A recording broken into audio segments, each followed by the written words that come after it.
Cara makan Mandarin yang bernama Heshen ini aneh banget. Sebelum makan, dia akan minum sedikit anggur dahulu. Lalu dia membuka mulut. Seekor udang yang telah dilepas kulit akan diberikan ke mulutnya. Dia hanya makan bagian udang yang paling lembut dan enak. Udang ini telah dimakan. Setelah itu, Heshen memandang ke kiri. Pembantu segera mengambil ceri untuk memberi makan Heshen.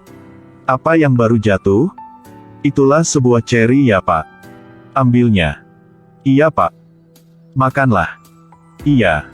Heshen memandang pembantu itu. Dia terus memandang pembantu yang lain. Sebuah sawo diberi ke mulutnya. Setelah makan buah sawo itu, pembantu di sampingnya akan memberi makan Heshen kepiting. Saat ini, Heshen telah membuka mulut dan tunggu diberi makan. Setelah makan 2 sendok batu telur kepiting, Heshen lagi minum anggur. Inilah cara makan yang sederhana Heshen setiap hari. Sebelum makan, Heshen menyuruh 4 istrinya dan para pembantu membaca puisi, simpati bagi petani. Hoing millet pada musim panas. Keringat menetes ke bumi di bawah. Adakah Anda tahu makanan di atas pinggan Anda, setiap biji gandum diperolehi. Setelah waktu makan adalah waktu pergi ke toilet. Saat ini, 4 pembantu berdiri dikelilingi Heshen. Setiap orang milik tugas berbeda. Seorang membawa beberapa kertas. Seorang membawa guci perunggu. Seorang membawa kotak. Orang terakhir membawa handuk. Heshen menutup mata, menikmati waktu istirahat di toilet. Pada saat ini, dia tersenyum. Secara puas banget. Setelah membuka mata, Heshen menyadari seorang Mandarin berlutut di belakang tirai. Tuan Heshen, saya ada sesuatu mau memberikan kepada Tuan. Inilah obat yang leluhur saya telah mewarisi. Inilah obat yang langka banget. Setelah Mandarin itu selesai berbicara, pembantu memberikan Heshen obat itu. Heshen bahkan tidak menyentuh obat itu. Mandarin itu harus membawa barang langka yang lain. Dia masuk ke dalam. Tuan, 2 giok mata kucing ini telah ditempel di topi Pangeran India. Giok ini bisa ganti warna sesuai dengan sinar matahari. Dan bisa bersinar aura. Namun Heshen masih tak peduli. Pada saat ini, Heshen memberengut. Mandarin ini takut banget, dia menutup hidungnya. Setelah selesai, Heshen memandang 2 giok mata kucing. Baiklah. Hargai usahamu untuk datang ke sini. Di Sansi masih kurang 1 orang. Terima kasih Pak telah menominasikan saya. Namun Mandarin itu terus berbicara. Sansi terlalu jauh daripada kampungnya. Kalau bisa bekerja di tempat dekat kampung akan lebih baik. Kalau kampungmu di Beijing, apakah aku harus membantumu menjadi raja? Tidak tahu apa. Besok kamu datang ke Kementerian Pejabat agar dapat keputusan penunjukan. Mandarin itu terus bersujud. Agar terima kasih Heshen telah memberikannya kebaikan. Setelah Mandarin itu pergi, Heshen lanjut pekerjaannya. 2 pembantu-bantu Heshen berdiri. Heshen membungkuk ke depan. Seorang pembantu menggunakan kertas agar bersihkan untuk Heshen. Para pembantu yang lain membantu Heshen memakai pakaian. Akhirnya, Heshen meregangkan tubuhnya secara puas. Itulah pekerjaan Heshen setiap hari. Salah satu kesenangan Heshen adalah menghadapi Liu Yong. Sekarang, Heshen sedang makan malam. Salah satu pembantunya tiba-tiba datang. Dia bilang dia telah lihat Liu Yong sedang membawa 20 peti emas dan siap keluar Citadel.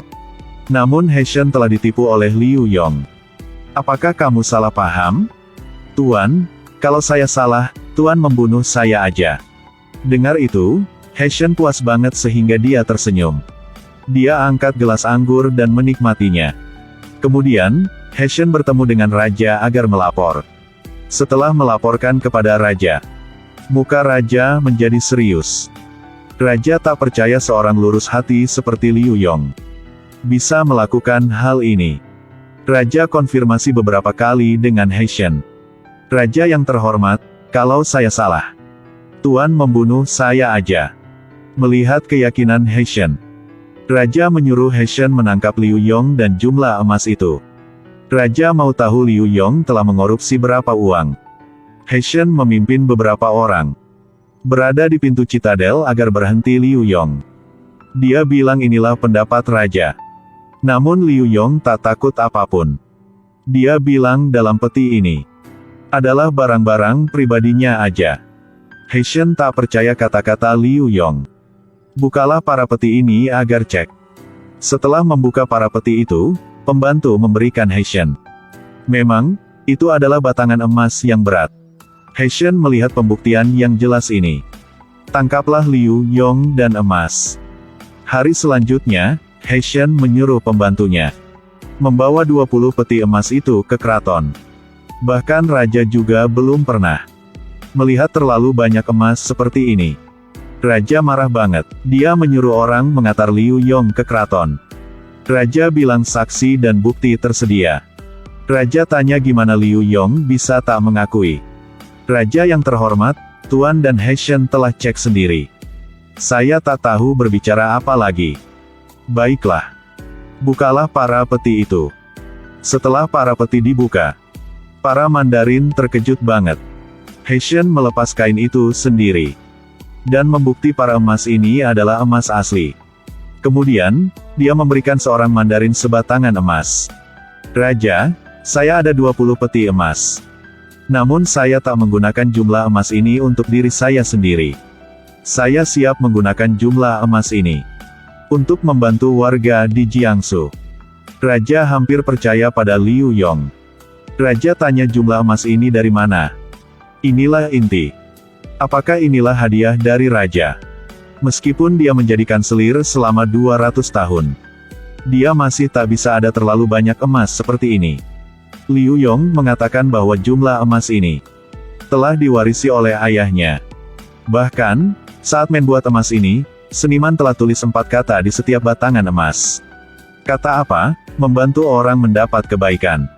Kalau tak tertulis, saya akan memberikan tuan jumlah emas ini.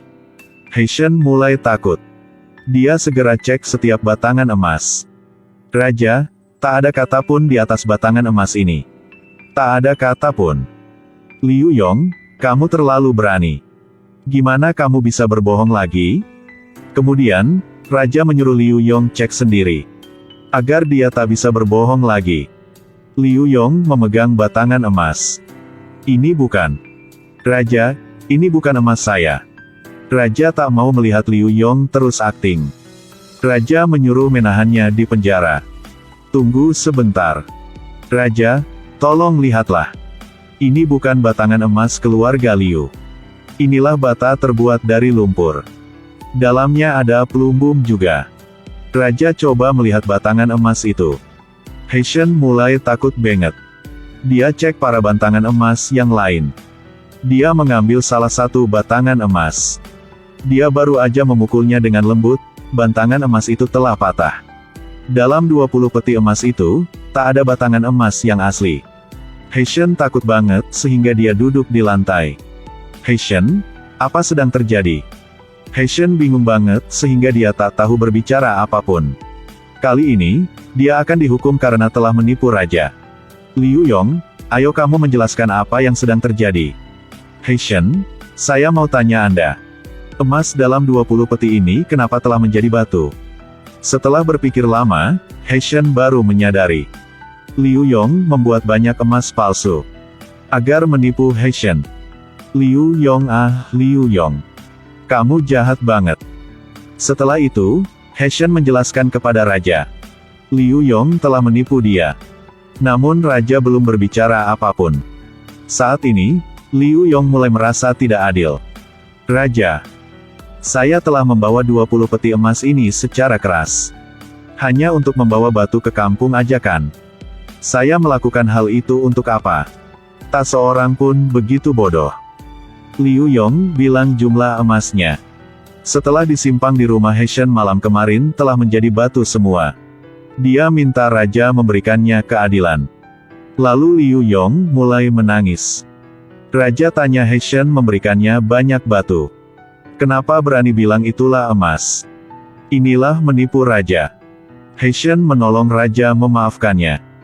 Saat ini, salah satu Mandarin membantu He Shen. Dia bilang emas tak bisa bersembunyi sendiri. Menurut saya, salah satu orang dari kita telah mengambilnya. Namun orang itu telah lupa. Benar kan, Heishen? Heishen, kalau Anda telah mengambil jumlah emas itu, ayo kembali segera. Anda harus memperbaiki kesalahan Anda. Raja, Tuan pintar banget. Saya telah saran Heishen. Raja tahu bukan Heishen mengambil jumlah emas itu. Namun karena dia telah menangkap Liu Yong, Raja telah memaafkan Heishen. Namun Heishen harus kembalikan emas kepada Liu Yong. Heishen takut sehingga dia menangis. Namun tak ada cara lain. Dia harus mengalami ketidakadilan yang besar. Saya telah mengambil jumlah emas itu. Saya akan kembalikan. Raja, saya akan datang rumah Heishen agar mengambil jumlah emas saya.